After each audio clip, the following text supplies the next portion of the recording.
अब हम आगे देखते हैं उद्योगों के बारे में। ठीक है, हमने देखा था कि उद्योगों का राजस्थान की जीएसवी यानी सकल राज्य मूल्य वर्धन में कितना योगदान था, वो था 27%, लगभग 27%। ठीक है, तो और अब हम देखते हैं औद्योगिक क्षेत्र है, उसके कुछ उप क्षेत्र है। ठीक है, तो उनका योगदान कितना कितना है, तो जैसे देखते हैं विनिर्माण। ठीक है, यानी उसे कहते हैं मैन्युफैक्चरिंग। ठीक है, मैन्युफैक्चरिंग का योगदान है 41%। कंस्ट्रक्शन यानी निर्माण का योगदान है लगभग 32%। विद्युत, गैस और जल आपूर्ति का योगदान है लगभग 13%। खनन तथा उत्खनन का योगदान है लगभग 12%। ठीक है, अब हम देखते हैं कि एमएसएमई नीति 2022। ठीक है, तो एमएसएमई की फुल फॉर्म क्या होती है? एमएसएमई की फुल फॉर्म होती है माइक्रो स्मॉल मीडियम इंटरप्राइजेस। क्या होती है? Micro small medium enterprises. ये क्वेश्चन भी पूछा गया है, फुल फॉर्म पूछ ली गई थी। ठीक है, तो एमएसएमई की फुल फॉर्म होती है माइक्रो स्मॉल मीडियम इंटरप्राइजेस। ठीक है, तो एमएसएमई नीति जो भी दो बार लागू की गई है, एक तो 2019 में और दूसरा 2022 में। ठीक है, एमएसएमई नीति दो बार लागू की गई है, एक तो 2019 में और दूसरा 2022 में। तो एमएसएमई नीति 2022 कब लागू की गई? वो की गई 17 सितंबर 2022 को। ठीक है, एमएसएमई नीति 2022 लागू की गई 17 सितंबर 2022 को।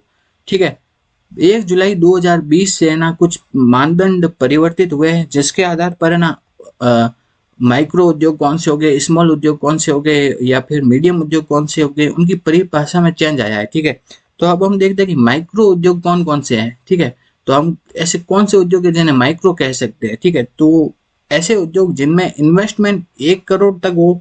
ठीक है, तथा जिनका टर्नओवर, मतलब टर्नओवर कितना हो, 5 करोड़ तक हो। ठीक है, ऐसे उद्योग जिनमें इन्वेस्टमेंट तो 1 करोड़ तक का हो और टर्नओवर कितना है, 5 करोड़ तक का, वो क्या कहलाते हैं? माइक्रो उद्योग। ठीक है, स्मॉल उद्योग में कौन कौन आ सकते हैं? तो ऐसे उद्योग जिनमें इन्वेस्टमेंट कितना हो, 10 करोड़ का और टर्नओवर हो 50 करोड़ का। ठीक है, तो माइक्रो उद्योग में तो इन्वेस्टमेंट 1 करोड़ और टर्नओवर 5 करोड़। ठीक है, स्मॉल उद्योग में इन्वेस्टमेंट 10 करोड़ और टर्नओवर 50 करोड़। जबकि जो मीडियम उद्योग है उनमें इन्वेस्टमेंट कितना है, 50 करोड़ का और टर्नओवर 250 करोड़ का। ठीक है, तो स्मॉल उद्योग है उनमें टर्न इन्वेस्टमेंट 50 करोड़ का और टर्नओवर कितना है, 250 करोड़ का। तो इस आधार पर है ना उद्योगों को अपन विभाजित कर सकते हैं कि कौन सा माइक्रो उद्योग है, कौन सा मीडियम उद्योग है, या कौन सा अपन बोल सकते हैं कि स्मॉल उद्योग है। ठीक है, तो इस आधार पर विभाजित कर सकते हैं। ठीक है, अब हम देखते हैं रिप्स। रिप्स कब लागू की गई? 2022 में। ठीक है, तो ये दो चीजें हैं, एक तो एमएसएमई और दूसरा रिप्स। ठीक है, रिप्स ये दोनों है ना 2 बार लागू की गई है, एक तो है ना 2019 में और दूसरा 2022 में। एमएसएमई भी 2019 में, 2022 में, और रिप्स भी 2019 में तथा 2022 में लागू की गई है। ठीक है, तो एमएसएमई की फुल फॉर्म है माइक्रो स्मॉल मीडियम इंटरप्राइजेस, जबकि रिप्स की फुल फॉर्म क्या है? Rajasthan investment promotion scheme. क्या है रिप्स की full form? Rajasthan investment promotion scheme. ठीक है, तो रिप्स 2022 कब लागू की गई? वो लागू की गई 7 अक्टूबर 2022 को। तो रिप्स 2022 लागू की गई 7 अक्टूबर 2022 को। ठीक है, अब हम देखते हैं कि रिप्स 2 बार लागू की गई, 2019 में, 2022 में। ठीक है, तो अब रिप्स 2019 कब लागू की गई? तो वो है 17 दिसंबर 2019 से। ठीक है, तो रिप्स 2019 लागू की गई 17 दिसंबर 2019 को। नेक्स्ट हम देखते हैं राजस्थान औद्योगिक विकास नीति, मतलब राजस्थान की नई औद्योगिक नीति कब लागू हुई है? वो है 2019 को। ठीक है, वर्तमान राजस्थान में लगभग 7 औद्योगिक नीतियां लागू हो चुकी है। तो अभी जो सबसे नवीनतम अभी औद्योगिक नीति लागू हुई है वो है 2019 की औद्योगिक नीति। अब हम आगे देखते हैं इन्वेस्टर कनेक्ट प्रोग्राम। ठीक है, इन्वेस्टर कनेक्ट प्रोग्राम है वो पूरे इंडिया में हुआ था। ठीक है, तो वो इंडिया के कौन कौन से जिलों में हुआ था? अलवर में, अहमदाबाद, बड़ोदरा में, दिल्ली में तथा जयपुर में। इन जिलों में हुआ है इन्वेस्टर कनेक्ट प्रोग्राम। ठीक है, investor connect programme Alwar, Ahmedabad, बड़ोदरा, दिल्ली तथा जयपुर इन जिलों में हुआ है। ठीक है, तो अलवर में इन्वेस्टर कनेक्ट प्रोग्राम कब हुआ? 7 अप्रैल 2022 को हुआ। अहमदाबाद तथा वडोदरा में इन्वेस्टर कनेक्ट प्रोग्राम हुआ 9 से 10 जून 2022 को हुआ। दिल्ली में इन्वेस्टर कनेक्ट प्रोग्राम हुआ 24 अगस्त 2022 को। जयपुर में इन्वेस्टर कनेक्ट प्रोग्राम हुआ 17 सितंबर 2022 को हुआ है। ठीक है, अब हम आगे देखते हैं कि इन्वेस्ट राजस्थान समिट। तो इन्वेस्ट राजस्थान समिट वो है ना कब हुआ था वो हुआ था 7 से 8 अक्टूबर 2022 को इन्वेस्ट राजस्थान समिट हुआ था। ठीक है, ये कहाँ हुआ था? Jaipur exhibition and convention centre. ठीक है, Jaipur exhibition and convention centre JECC, जो कि सीतापुरा जयपुर में स्थित है। वहां पे क्या हुआ था? Invest Rajasthan summit. ठीक है, तो इन्वेस्ट राजस्थान समिट कहाँ हुआ था? 7 से 8 अक्टूबर 2022 को Jaipur exhibition and convention centre Sitapura Jaipur में हुआ था। अब हम आगे देखते हैं रिको। ठीक है, ये बहुत इंपॉर्टेंट है। रिको, रिको की फुल फॉर्म क्या होती है?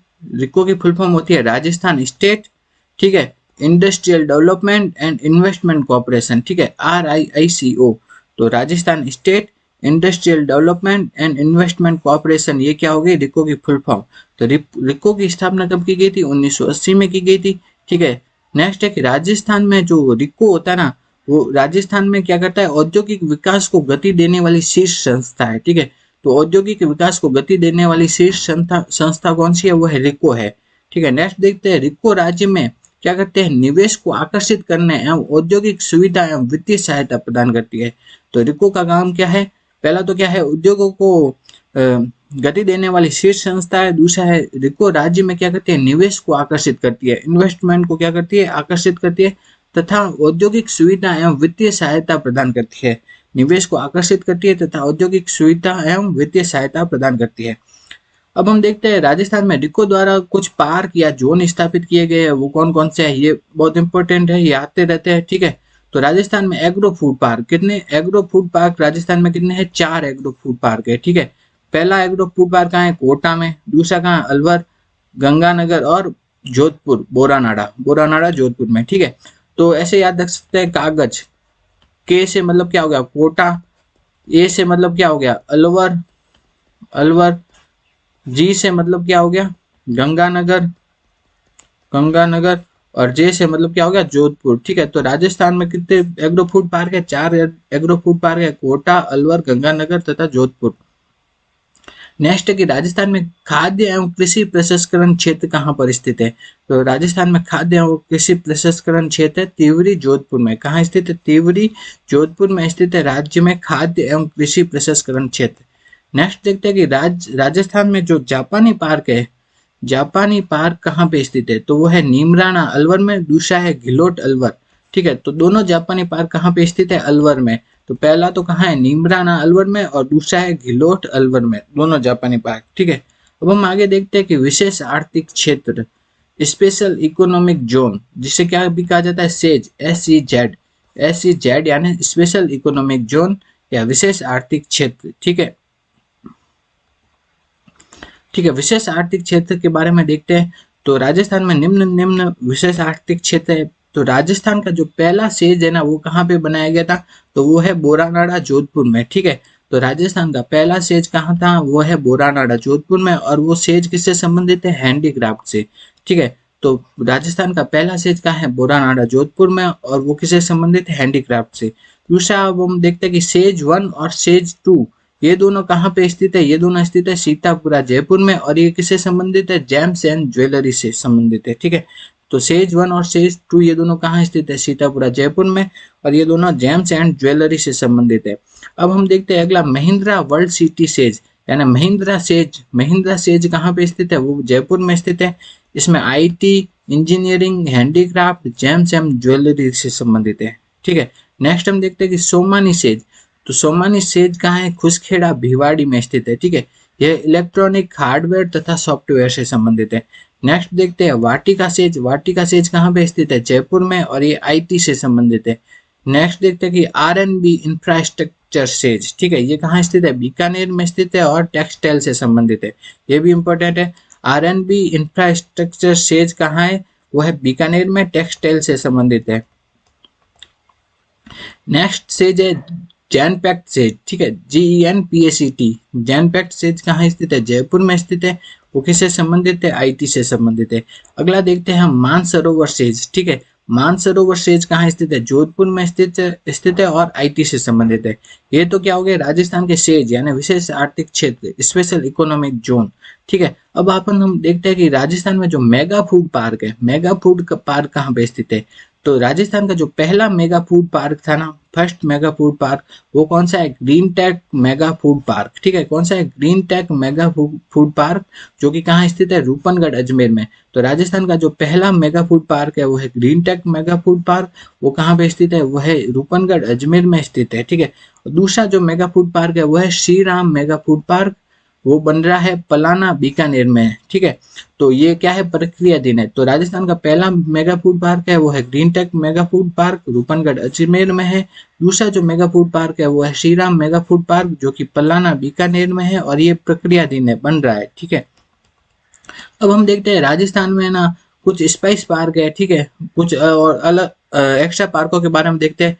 तो स्पाइस पार्क है। ठीक है, तो कुछ मतलब एक्स्ट्रा पार्कों के बारे में देख रहे हैं। तो सबसे पहले देखते हैं स्पाइस पार्क यानी मसाला पार्क। तो राजस्थान में मसाला पार्क है ना, पहला राज्य का जो पहला मसाला पार्क है वो कहाँ पे स्थापित किया गया? वो है रामपुरा भाटिया जोधपुर में। ठीक है, तो राज्य का जो पहला मसाला पार्क है वो यार स्पाइस पार्क है, वो कहाँ पे स्थापित किया गया? रामपुरा भाटिया जोधपुर में।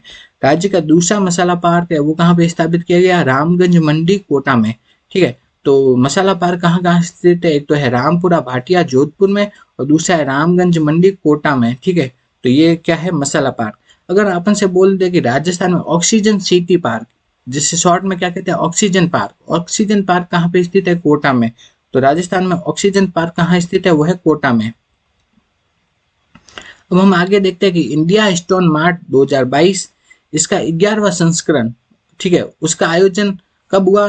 ये 10 से 13 नवंबर 2022 को हुआ। Jaipur exhibition and convention centre JECC Sitapura Jaipur में हुआ। ठीक है, तो राजस्थान इंडिया स्टोन मार्ट का 11वें संस्करण का आयोजन JECC जयपुर में हुआ, तथा इसका आयोजन 10 से 13 नवंबर 2022 को हुआ। ठीक है, इसका आयोजन कब हुआ? 10 से 13 नवंबर 2022 को। नेक्स्ट हम देखते हैं जयपुर आर्किटेक्चर फेस्टिवल। ठीक है, जयपुर आर्किटेक्चर फेस्टिवल, इसका आयोजन हुआ 11 से 12 नवंबर 2022 को। ठीक है, जयपुर आर्किटेक्चर फेस्टिवल 11 से 12 नवंबर 2022 को आयोजन हुआ। नेक्स्ट देखते हैं कि राजस्थान वित्त निगम RFC, ठीक है, RFC राजस्थान वित्त निगम, ठीक है, राजस्थान फाइनेंस कॉर्पोरेशन। ठीक है, तो इसकी स्थापना हुई 1955 में हुई। राजस्थान वित्त निगम की स्थापना हुई 1955 में।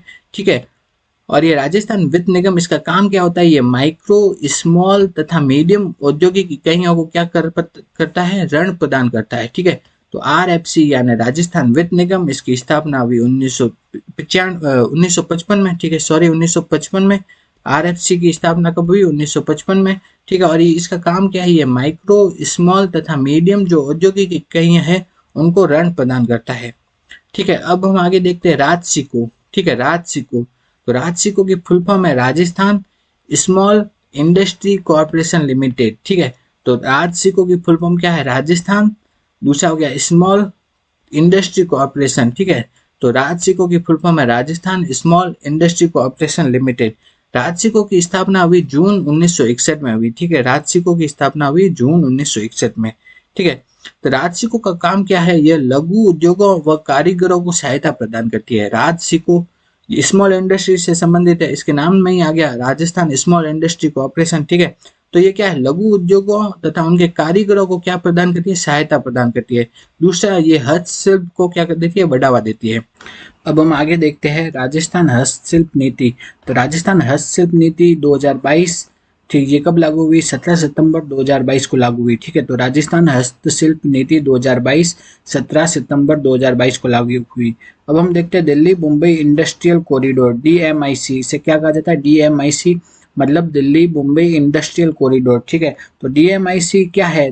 तो दादरी यूपी से जवाहरलाल नेहरू पोर्ट मुंबई तक, इसके बीच में एक डेडिकेटेड फ्रेट कॉरिडोर का निर्माण किया गया है। ठीक है, तो दादरी यूपी है, दादरी कहाँ स्थित है? यूपी में। उससे JLN पोर्ट जो मुंबई में स्थित है, उसके बीच में एक डेडिकेटेड फ्रेट कॉरिडोर का निर्माण किया है। तो डेडिकेटेड फ्रेट कॉरिडोर होता क्या है? वो एक ऐसे रेल का मार्ग होता है जहाँ पे कि मुख्यतः किसके लिए यूज दिया होता है? वो माल या वस्तुओं के परिवहन के लिए यूज होता है। ठीक है, तो डेडिकेटेड फ्रेट कॉरिडोर क्या होता है? एक रेल मार्ग होता है जिसका मुख्यतः उपयोग माल या वस्तुओं के परिवहन के लिए किया जाता है। ठीक है, तो दिल्ली मुंबई इंडस्ट्रियल कॉरिडोर में क्या है? दादरी यूपी से जेएलएन पोर्ट मुंबई के बीच में एक डेडिकेटेड फ्रेट कॉरिडोर का निर्माण किया गया है। इसकी लंबाई कितनी है? इसकी लंबाई है 1504 किलोमीटर। इसका 38% भाग कहाँ से गुजरता है? राजस्थान से, ठीक है। तो डेडिकेटेड फ्रेट कॉरिडोर का कितना 38% भाग राजस्थान से गुजरता है, ठीक है। इसका उद्देश्य क्या है? इसका उद्देश्य नए औद्योगिक शहरों को स्मार्ट सिटी के रूप में विकसित करना, ठीक है। डेडिकेटेड फ्रेट कॉरिडोर का उद्देश्य है नए जो औद्योगिक शहर है उनको स्मार्ट सिटी के रूप में विकसित करना।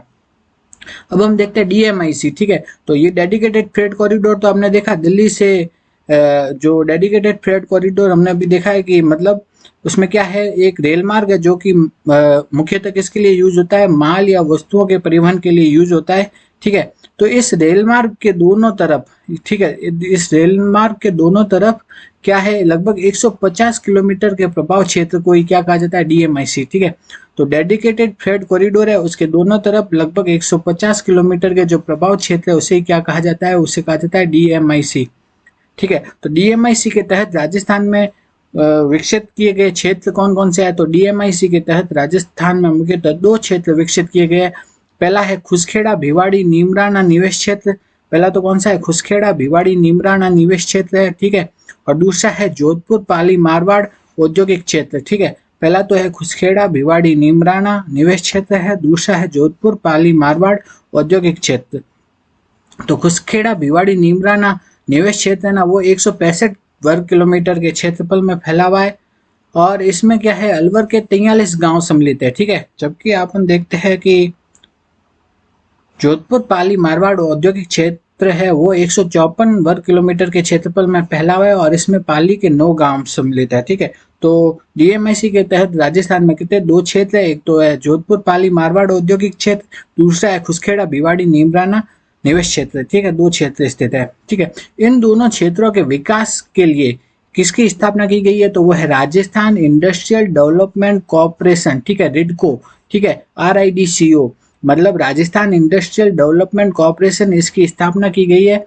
किसके लिए? ये जो जोधपुर पाली मारवाड़ औद्योगिक क्षेत्र और खुसखेड़ा भिवाड़ी नीमराना निवेश क्षेत्र, इन दोनों के क्या करने के लिए?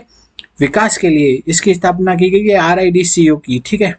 अब देखते हैं RIDCO की स्थापना की कब गई है? वह 15 मार्च 2022 को RIDCO की स्थापना की गई है। 15 March of export from Rajasthan, Rajasthan से निर्यात होने वाली प्रमुख वस्तुएं, इस टॉपिक के बारे में इस वीडियो में हम पढ़ेंगे। तो शुरू करते हैं। सबसे पहले देखते हैं राजस्थान से होने वाला निर्यात, ठीक है। वर्ष 2021-22 में राजस्थान से होने वाला कुल निर्यात कितना था? वो है 71,999 करोड़ रुपए। वर्ष 2021-22 में राजस्थान से होने वाला कुल निर्यात है 71,999 करोड़ रुपए, ठीक है। तो कितना है निर्यात 21-22 में? 71,999 करोड़ रुपए का निर्यात हुआ है वर्ष 2021-22 में। नेक्स्ट हम देखते हैं कि राजस्थान से निर्यात होने वाली 5 शीर्ष वस्तुएं कौन सी है? तो राजस्थान से निर्यात होने वाली 5 टॉप वस्तुएं कौन सी है? पहले नंबर पे तो वस्तुएं कौन सी है, उसका नाम है इंजीनियरिंग, ठीक है। तो सबसे अधिक निर्यात राजस्थान से किसका होता है? इंजीनियरिंग वस्तुओं का। दूसरे नंबर पे निर्यात होता है कपड़े का, तीसरे नंबर पे निर्यात होता है धातु का, चौथे पे होता है हस्तशिल्प का और 5वें पे होता है रासायनिक पदार्थ का। तो राजस्थान से निर्यात होने वाली 5 टॉप वस्तुएं है, पहले पे इंजीनियरिंग, दूसरे पे कपड़ा, तीसरे पे धातु, चौथे पे हस्तशिल्प, 5वें पे रासायनिक पदार्थ। इसको ऐसे याद कर सकते हैं, अगर अपन के कोई रेल है, आपने रेल देखी होगी, ठीक है। तो रेल में सबसे आगे तो क्या होता है? इंजन। क्या होता है सबसे आगे? इंजन। तो सबसे पहले नंबर पे क्या आ गया? इंजीनियरिंग पदार्थ। दूसरे नंबर पे आपने देखा होगा, तो दूसरे नंबर पे रेल में क्या होता है? जो गार्ड होते हैं ना, गार्ड का डब्बा होता है, ठीक है। तो गार्ड का डब्बा। गार्ड से आ गया गारमेंट, ठीक है। गारमेंट मतलब कपड़ा, गारमेंट मतलब कपड़ा हो गया, ठीक है। दूसरे नंबर पे कपड़ा। तीसरे नंबर पे आपने देखे होंगे कि वो क्या होता है? लोकल डब्बे होते हैं। लोकल डब्बे में मैं और तुम, आपके जैसे, मेरे जैसे लोग बैठते हैं सामान्य, ठीक है।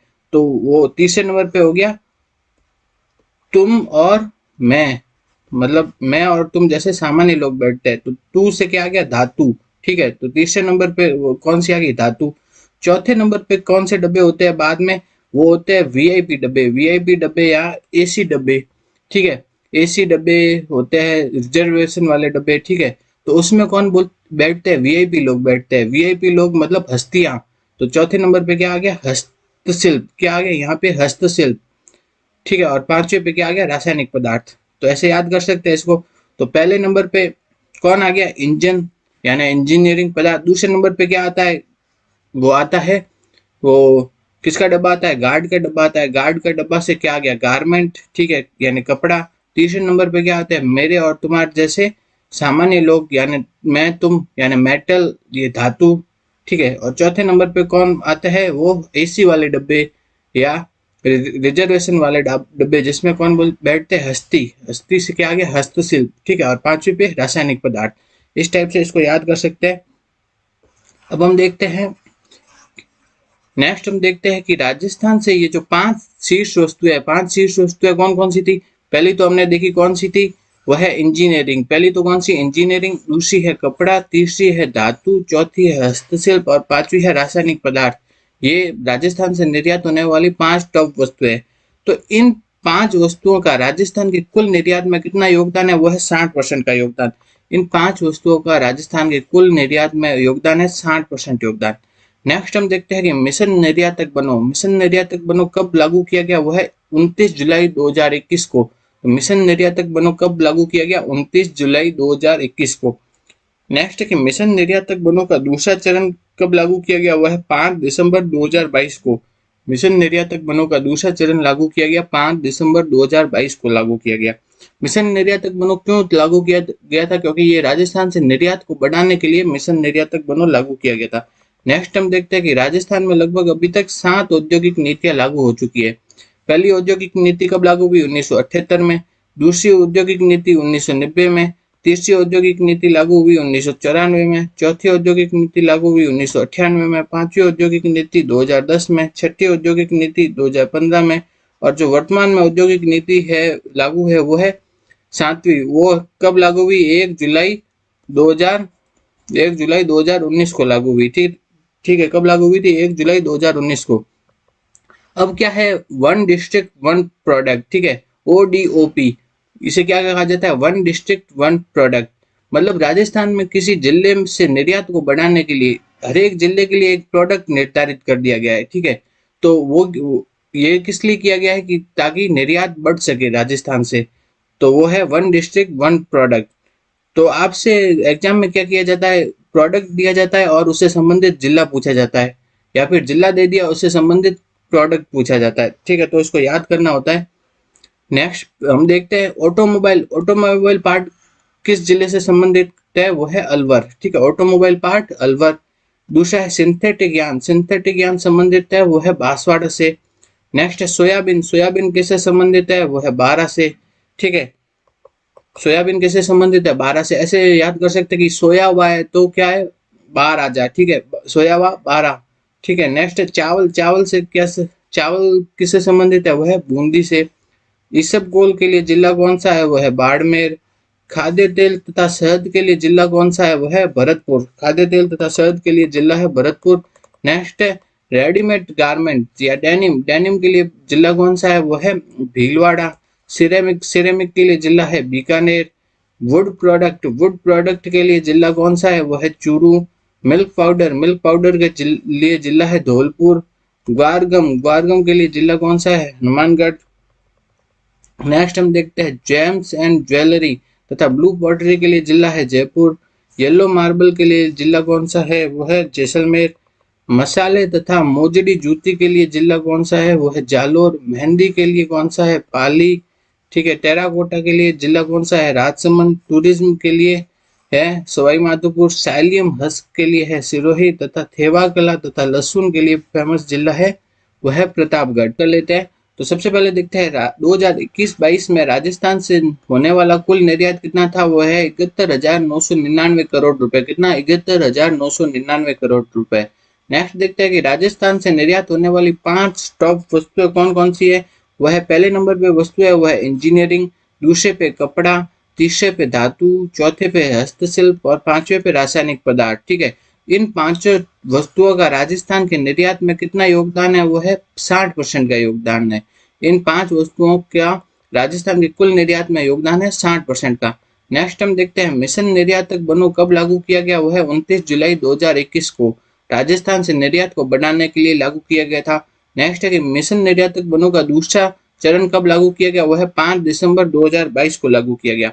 राजस्थान में अभी तक वर्तमान में कितनी 7 औद्योगिक नीतियां लागू हो चुकी है। पहली औद्योगिक नीति 1978 में, दूसरी 1990 में, तीसरी 1994 में, चौथी 1998 में, फिर 2010 में, 2015 में और वर्तमान में जो औद्योगिक नीति है वो कब लागू हुई, 1 जुलाई 2019 को।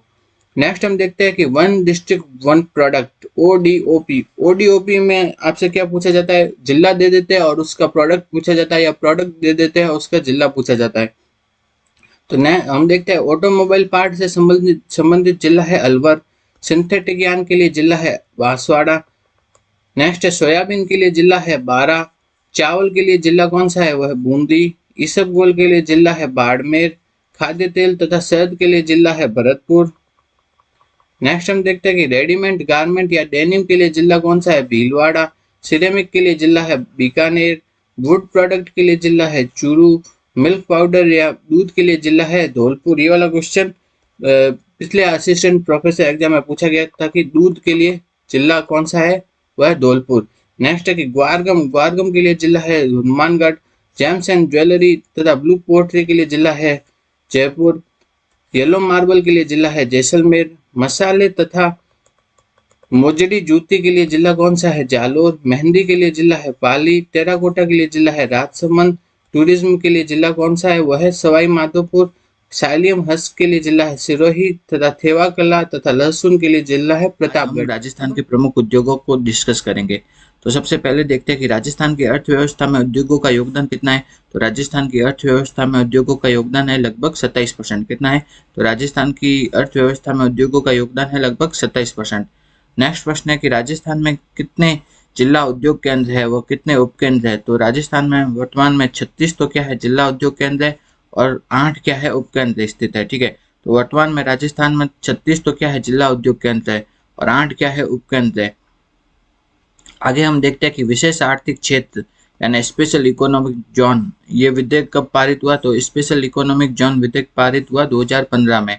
अगला प्रश्न है राजस्थान में अब तक कितनी औद्योगिक नीतियां लागू हो चुकी है। तो राजस्थान में लगभग 7 औद्योगिक नीतियां लागू हो चुकी है। कितनी, 7। ठीक है, तो पहली औद्योगिक नीति 1978 में, फिर 1990 में, फिर 1994 में, फिर 1998 में, 2010 में, 2015 में और वर्तमान में 2019 में लागू हुई है। तो अभी तक लगभग 7 औद्योगिक नीतियां लागू हो चुकी है। 1978, 1990, 1994, 1998, 2010, 2015 और 2019, ये 7 औद्योगिक नीतियां राजस्थान में लागू हो चुकी है। अब हम आगे देखते हैं राजस्थान का पहला सूती वस्त्र उद्योग का कारखाना कहाँ पर स्थापित किया गया।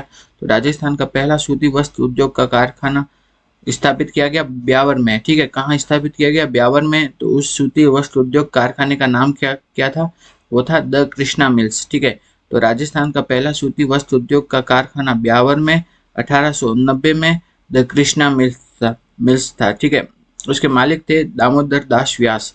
ठीक है, पहला तो सूती वस्त्र उद्योग का कारखाना कहाँ स्थापित किया गया, ब्यावर में द कृष्णा मिल्स। ठीक है, लेकिन दूसरा और तीसरा सूती वस्त्र उद्योग का कारखाना भी ब्यावर में ही स्थापित किया गया। ठीक है, तो उसका नाम था, दूसरे सूती वस्त्र उद्योग कारखाने का नाम था द एडवर्ड मिल्स और तीसरे का नाम था महालक्ष्मी मिल्स। ठीक है, तो दूसरे कारखाने का नाम था एडवर्ड मिल्स और तीसरे का नाम था महालक्ष्मी मिल्स। ठीक है, तो ये भी कहाँ पे स्थापित किया गया, ब्यावर में। ठीक है, तो सूती वस्त्र उद्योग का पहला कारखाना द कृष्णा मिल्स ब्यावर में, दूसरा कारखाना एडवर्ड मिल्स ब्यावर में, तीसरा कारखाना है महालक्ष्मी मिल्स, ये भी ब्यावर में स्थापित किया गया। ठीक है, आगे हम देखते हैं राजस्थान में सबसे बड़ी सूती वस्त्र की मिल कहाँ पर है। तो राजस्थान में सबसे बड़ी सूती वस्त्र उद्योगों की मिल है महाराजा उम्मेद सिंह मिल। कहाँ है, महाराजा उम्मेद सिंह मिल कहाँ स्थित है, पाली में स्थित है। ठीक है, राजस्थान में सबसे बड़ी सूती वस्त्र उद्योगों की मिल है महाराजा उम्मेद सिंह मिल और कहाँ पे स्थित है, पाली में स्थित है।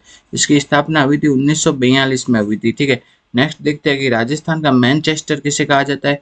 राजस्थान का मैनचेस्टर या वस्त्र नगरी किसे कहा जाता है, वो कहा जाता है भीलवाड़ा को। ठीक है, राजस्थान का मैनचेस्टर या वस्त्र नगरी कहा जाता है भीलवाड़ा को। अगला प्रश्न है कि स्पिन फेड स्पिन फेड की स्थापना कब व कहाँ की गई? तो स्पिन फेड की स्थापना की गई 1 अप्रैल 1993 में जयपुर में की गई। ठीक है, तो स्पिन फेड की स्थापना कब की गई? 1 अप्रैल 1993 को जयपुर में की गई। ये इंपॉर्टेंट है स्पिन फेड। ठीक है, स्पिन फेड की फुल फॉर्म क्या है? राजस्थान राज्य सहकारी spinning and ginning mill federation. ठीक है, स्पिन फेड की जो फुल फॉर्म है वो है राजस्थान राज्य सहकारी spinning and ginning mill federation. ठीक है, ये है स्पिन फेड की फुल फॉर्म। इसकी स्थापना की गई थी 1 अप्रैल 1993 को स्पिन फेड की स्थापना की गई। ठीक है, स्पिन फेड की स्थापना है वो सहकारी क्षेत्र की 3 मिलों को, कितनी 3 मिलों को मिलाकर की गई। तो वो 3 मिलें कौन कौन सी है? तो पहली मिल तो है राजस्थान सहकारी कताई मिल गुलाबपुरा भीलवाड़ा, दूसरी है गंगापुर सहकारी कताई मिल भीलवाड़ा, तीसरी है श्री गंगानगर सहकारी कताई मिल हनुमानगढ़। ठीक है, तो इन 3 मिलों को मिला करके स्पिन फेड की स्थापना की गई। तो वो 3 मिलें कौन कौन सी है? पहली तो है हनुमानगढ़ की सहकारी कताई मिल, दूसरी कौन सी है? पहली तो है हनुमानगढ़ की, दूसरी है गंगापुर भीलवाड़ा की, तीसरी है गुलाबपुरा भीलवाड़ा की। इन 3 सहकारी क्षेत्र की कताई मिलों को मिलाकर के स्पिन फेड की स्थापना की गई और स्पिन फेड की स्थापना की गई 1 अप्रैल 1993 में। ठीक है, तो स्पिन फेड की स्थापना की गई 1 अप्रैल 1993 को जयपुर में की गई और 3 सहकारी क्षेत्र की कताई मिलों को मिलाकर के की गई। तो वो 3 सहकारी क्षेत्र की कताई मिलें कौन कौन सी थी? पहली हनुमानगढ़ की, दूसरी गंगापुर भीलवाड़ा की, तीसरी गुलाबपुरा भीलवाड़ा की। इन तीनों सहकारी क्षेत्र की कताई मिलों को मिलाकर के स्पिन फेड की स्थापना की गई। अब हम देखते हैं राजस्थान का पहला सीमेंट का कारखाना कहाँ पर स्थापित किया गया। तो वो स्थापित किया गया 1915-16 में लाखेरी बूंदी में स्थापित किया गया। किसके? एसीसी कंपनी द्वारा। तो राजस्थान का पहला सीमेंट उद्योग का कारखाना 1915-16 में कहाँ? लाखेरी बूंदी में स्थापित किया गया। और कौन सी कंपनी के द्वारा? एसीसी कंपनी के द्वारा स्थापित किया गया। ठीक है, अब हम आगे देखते हैं कि सीमेंट के उत्पादन में राजस्थान का देश में कौन सा स्थान है? वो है दूसरा स्थान है। पहले नंबर पे कौन है? आंध्र प्रदेश है। ठीक है, नेक्स्ट है कि राजस्थान में इंडिया में जितना भी सीमेंट का उत्पादन होता है ना, उसमें से राजस्थान में कितना उत्पादन होता है? वो है 16%। इंडिया के कुल उत्पादन का राजस्थान में होता है 16% उत्पादन सीमेंट का राजस्थान में होता है। ठीक है, आगे हम देखते हैं कि राजस्थान में जितनी भी कुल उत्पादित सीमेंट है, उस जितनी भी सीमेंट उत्पादित होती है ना, उसका 90% तो क्या होती है? पोर्टलैंड सीमेंट, और 10% उत्पादित होती है व्हाइट सीमेंट। ठीक है, तो पोर्टलैंड सीमेंट क्या होती है? वो जो नॉर्मल सीमेंट ब्लैक सीमेंट होती है ना, वो होती है पोर्टलैंड सीमेंट। ठीक है, और व्हाइट सीमेंट होती है। ठीक है, तो पोर्टलैंड सीमेंट का उत्पादन तो कितना होता है? 90%। ठीक है, और व्हाइट सीमेंट का उत्पादन होता है वो होता है 10%। इसे पोर्टलैंड सीमेंट क्यों कहते हैं? क्योंकि इसका आविष्कार इंग्लैंड के पोर्टलैंड नामक स्थान पे हुआ था। ठीक है, नेक्स्ट देखते हैं कि राजस्थान की सीमेंट नगरी किसे कहा जाता है? चित्तौड़ को। अभी अपन ने देखा था वस्त्र नगरी। वस्त्र नगरी किसे कहा जाता था? वस्त्र नगरी कहा जाता था भीलवाड़ा को। किसे कहा जाता था? भीलवाड़ा को क्या कहा जाता था? वस्त्र नगरी। जबकि सीमेंट नगरी कहा जाता है चित्तौड़गढ़ को। आगे हम देखते हैं कि बिरला सीमेंट का कारखाना कहाँ है? चित्तौड़ में। मंगलम सीमेंट का कारखाना कोटा में, श्री सीमेंट का कारखाना ब्यावर में, जेके सीमेंट का कारखाना निम्बाहेड़ा में स्थित है राजस्थान में। आगे हम देखते हैं कि सफेद सीमेंट के कारखाने, ये बहुत इंपॉर्टेंट है। राजस्थान में सफेद सीमेंट के कारखाने कहाँ कहाँ पर है? तो राजस्थान में सफेद सीमेंट के मेन 2 कारखाने हैं। ठीक है, पहला तो कहाँ है? गोटन नागौर में, दूसरा है खारिया कंगार जोधपुर में। ठीक है, तो राजस्थान में सफेद सीमेंट के कारखाने गोटन नागौर तथा खारिया कंगार जोधपुर में 2 जगह स्थित है। ठीक है, आगे हम देखते हैं कि राजस्थान की पहली चीनी की मिल कहाँ पर स्थापित की गई। ठीक है, तो राजस्थान की पहली चीनी की मिल स्थापित की गई वो थी भूपाल सागर चित्तौड़ में स्थापित की गई। ठीक है, और पहली चीनी की मिल का नाम था द मेवाड़ शुगर मिल्स। 1932 में भूपाल सागर चित्तौड़ में स्थापित की गई। ठीक है, भूपाल सागर चित्तौड़ में स्थापित की गई। ठीक है, राजस्थान की पहली चीनी की मिल 1932 में भोपाल सागर चित्तौड़ में स्थापित की गई और उस मिल्स का नाम था द मेवाड़ शुगर मिल्स। ठीक है, और ये निजी क्षेत्र की चीनी की मिल थी। ठीक है, ये तो चीनी की मिल जो द मेवाड़ शुगर मिल चीनी की मिल थी ना, तो उसमें क्या है? गन्ने से चीनी का उत्पादन किया जाता था। ठीक है, अब अपन देखते हैं कि ना चुकंदर से चीनी बनाने की पहली मिल कहाँ पर स्थापित की गई। तो चुकंदर से चीनी बनाने की पहली मिल स्थापित की गई गंगानगर चीनी मिल थी। ठीक है, वो कहाँ थी? वो है गंगानगर में। ठीक है, तो गंगानगर चीनी मिल क्या है? चुकंदर से चीनी बनाने की पहली मिल थी। ठीक है, ये क्वेश्चन RS 2023 में पूछा गया था अभी कि चुकंदर से चीनी बनाने की पहली मिल कहाँ पे स्थापित की गई? वो है गंगानगर चीनी मिल 1938 में स्थापित की गई और ये सार्वजनिक क्षेत्र की चीनी मिल है। ठीक है, तीसरी अपन देखते हैं केशव राय पाटन चीनी मिल, जो कि कहाँ स्थित है? बूंदी में। यह सहकारी क्षेत्र की चीनी मिल है।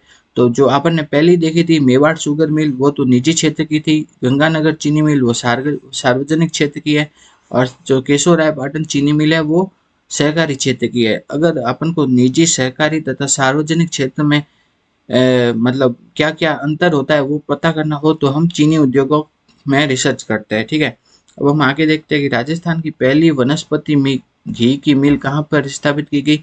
वह है भीलवाड़ा में। ठीक है, वनस्पति घी और तेल की मिल कहाँ पे स्थापित की गई? भीलवाड़ा में 1964 में। ठीक है, इसके अलावा जयपुर में, भरतपुर में, कोटा में, चित्तौड़ में और गंगानगर यहाँ पर वनस्पति घी के कारखाने स्थित है।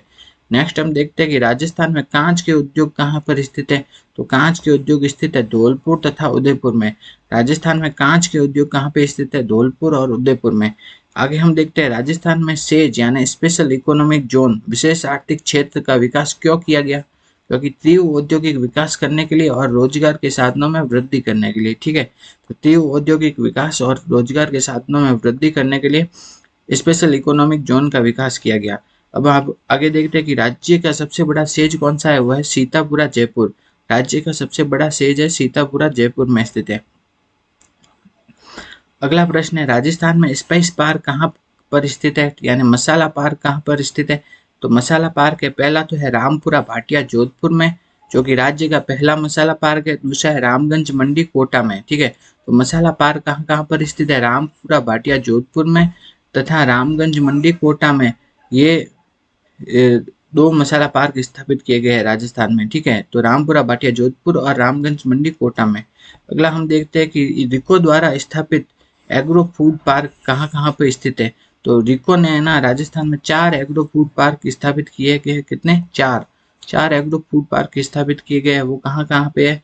पहला है बोरानाडा जोधपुर में, दूसरा है रानपुरा कोटा में, तीसरा है उद्योग विहार श्रीगंगानगर में, चौथा है MIA अलवर में। ठीक है, तो रिको द्वारा स्थापित 4 फूड एग्रो फूड पार्क कहाँ है? बोरानाडा जोधपुर में, रानपुरा कोटा में, उद्योग विहार श्रीगंगानगर में और MIA अलवर में। ठीक है, तो ऐसे ऐसे याद रख सकते हैं। कागज KAGJ, मतलब के से कोटा में, ए से अलवर में, ठीक है, जी से गंगानगर और जे से जोधपुर में स्थित है 4 एग्रो फूड पार्क। अगला हम देखते हैं कि राजस्थान में कृषि प्रसंस्करण क्षेत्र कहाँ पर स्थित है? तो कृषि प्रसंस्करण क्षेत्र है तिवरी जोधपुर में। राजस्थान में कृषि प्रसंस्करण क्षेत्र है तिवरी जोधपुर में। अगला प्रश्न है राजस्थान में जापानी पार्क कहाँ पे स्थापित किए गए? तो जापानी पार्क 2 जगह स्थापित किए गए हैं। पहला तो है नीमराना अलवर में, दूसरा है घिलोट अलवर में। तो राजस्थान में जापानी पार्क कहाँ पे स्थापित किए गए? पहला तो नीमराना अलवर में और दूसरा है घिलोट अलवर में। ये दोनों कहाँ पे स्थित है? अलवर में स्थित है। ठीक है, आगे हम देखते हैं राजस्थान में मेगा फूड पार्क कहाँ है? तो मेगा फूड पार्क, राजस्थान का पहला जो मेगा फूड पार्क है वो है green tech mega food park, जो कि कहाँ स्थित है? रूपनगढ़ अजमेर में स्थित है। ठीक है, और दूसरा मेगा फूड पार्क जो कि अभी प्रक्रियाधीन है, बन रहा है, उसका नाम है Shri Ram mega food park. ठीक है, वो कहाँ बनेगा? पलाना बीकानेर में। ये प्रक्रियाधीन है।